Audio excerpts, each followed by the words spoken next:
여러분 안녕하십니까, 전은책입니다. 오늘 아침이죠. 그러니까 토요일 새벽에 제가 방송을 올린 뒤에 산에 올랐습니다. 모처럼 말이죠. 밤을 새느라고 아팠던 머리가 한결 맑아지더군요. 지금 보시는 사진이 바로 제가 키우는 개와 함께 걸었던 일산의 정발산입니다. 안개가 자욱한 산자락을 걸으면서 정의란 무엇인가, 아주 근원적인 질문을 제가 고민했습니다. 고백하자면요, 저는 1년 전부터 정의론을 쓰고 있는데 중단했습니다. 진도가 톡 나가지 않더군요. 생각할 게 너무 많은 문제입니다. 존 롤스나 로버트 노지 같은 기념비적 책을 쓰는 것도 아닌데 말입니다. 자, 정의란 무엇일까요? 그러고 보니 우리 사회는 참 정의에 목마른 사회입니다. 한때 우리 사회는 정의는요, 좌파의 전유물이었습니다. 좌파의 상표였죠. 무슨 일이 벌어질 때마다 촛불을 들고 시위에 나서는 이들을 보면 특히 그랬습니다.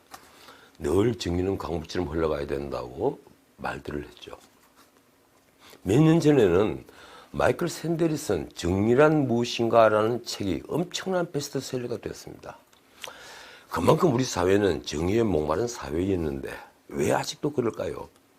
지난 석 달 동안 조국의 가면이 벗겨지면서 강남 좌파의 민낯이 충격을 준 것은 그들이 말하는 정의가 가변적이라는 것, 그러니까 정의는 입장에 따라 언제든 바뀔 수 있다는 것 때문이었습니다.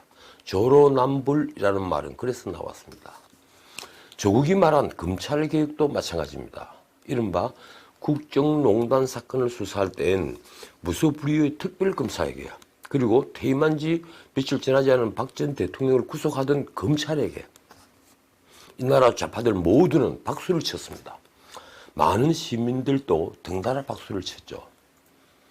그런데 그때 맨 앞에서 적폐청산을 외치던 조국이 단두대에 막상 오르자 정의는 바뀌기 시작했습니다.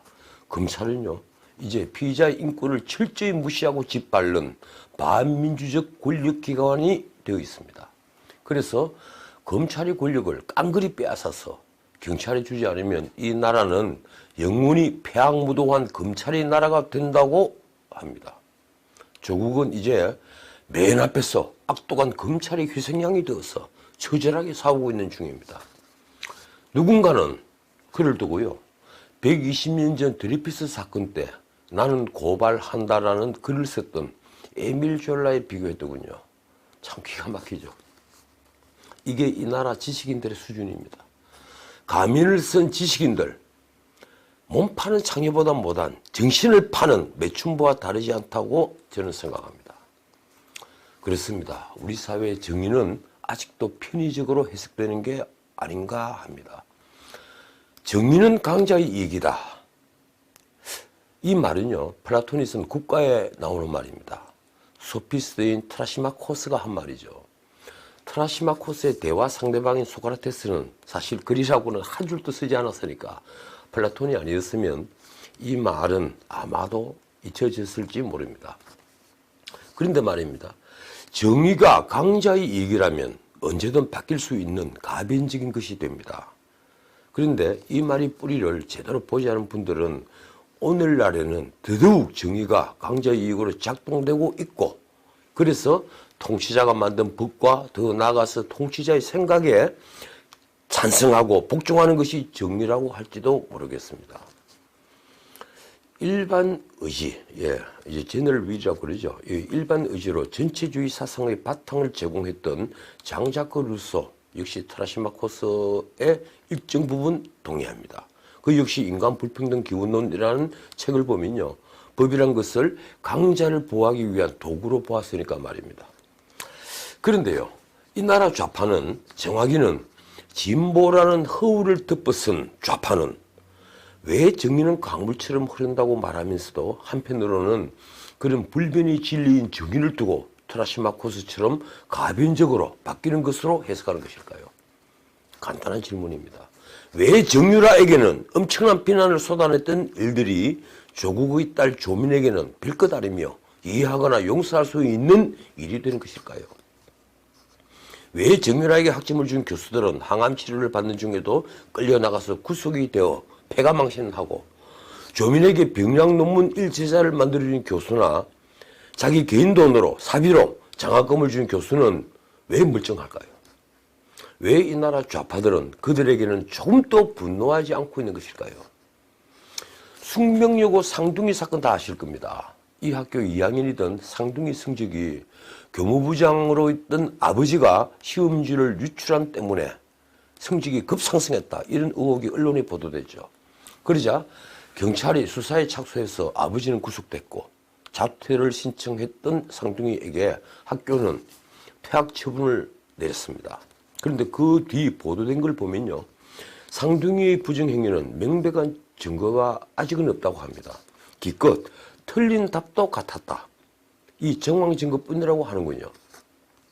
오히려 부정행위가 아니라는 증거는 많이 나왔습니다. 지금 아버지와 두 딸은 재판을 받고 있는데요. 사건이 대강을 나는 법조인들 중엔 무죄를 확신하는 분들도 많습니다. 실제 제 고등학교 동기 중에는요. 3학년 1학기까지 반에서 하위권을 맴돌다가 2학기에 성적이 급상승해서 서울대 상대 지나간 친구도 있습니다. 여름방학 전과 후가 너무 달랐던 케이스였죠. 자, 그런 사건인데도 상둥이는 그동안의 성적은 0.7이라고 퇴학 처분을 받은 뒤에 지금 재판을 받고 있습니다. 조국의 딸 조민은 논문의 가짜 제자가 됐고 그리고 가짜 표창장 등 가짜 스펙으로 고려대와 의진원에 진학을 했습니다. 공소장에 적힌 조작된 스펙만 무려 7건입니다. 그 중엔 본인이 직접 위조한 것도 있죠. 그는 심지어 방송에 나와서 자신의 스펙은 모두 진짜라고 강변하기도 했습니다.